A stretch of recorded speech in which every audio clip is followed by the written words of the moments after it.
Ready হচ্ছি, একটু ইট বইবো। আয়ুষ তো ঘুমাতেই চাইছে না, আজ 10-12 দিন ঘুমায়নি, অনেক কষ্টে ঘুম পাড়ালাম। পাড়িয়ে এবার একটু ইট বইবো। আমাদের কালকেরে দড়ি ফেলা হবে, মানে বনেত কাটা হবে। আপাতত এই কাজ হয়েছে এখন অবধি, মনে হয় 1 সপ্তাহ 8 দিন হয়ে গেছে। আগেকার দিনের ঘর তো অনেক মোটা হয়ে আছে, ওই জন্য দেরি হচ্ছে। এরকম ভূগোল করেছে গাছের শিকড়, এখনো পর্যন্ত। আর আগেকার দিনের ইট তো খুব ভারী, খুব ভারী ইট, চকচক করছে। এখনো পর্যন্ত মনে হয় 6-7 হাজার ইট বার হয়েছে।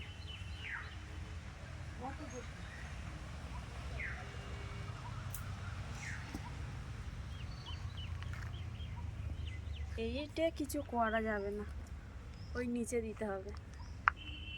এমনি ভালো ইট, একদম নতুনের মতো।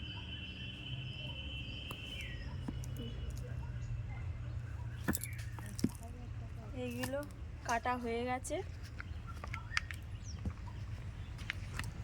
এই যে রড বার করা হয়ে আছে, এই ঘরটার সঙ্গে হবে একসঙ্গে দুটো। এরও রড বার করা আছে, এই যে।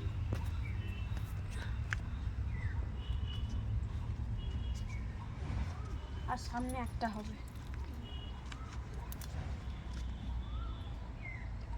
কত এ দেখো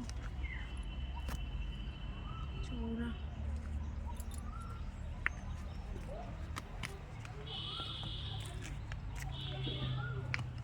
ইট বয়ে বয়ে হাত ব্যথা হয়ে যাচ্ছে। লোকে করছে কিন্তু বাড়ির লোক একটু করলে একটু একটু তো কমে। যেই টাইমটা একটু বসে থাকবো করবো, একটু বইলে একটু ইটটা কমে। তাহলে ওদের দিলে ওরাই করে দেবে, কিন্তু একটু কমবে। শুরু করি।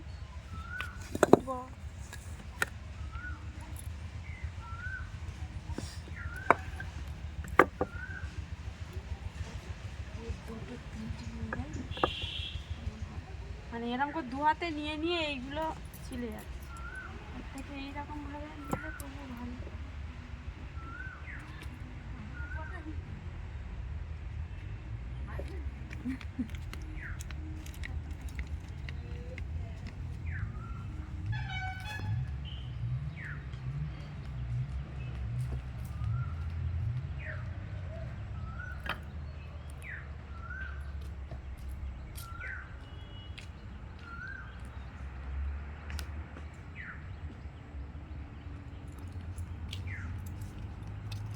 কাজ করলে শরীর ভালো থাকবে, কিন্তু করা অভ্যেস নেই। ইট বাবা ব্যথা হয়ে যাচ্ছে।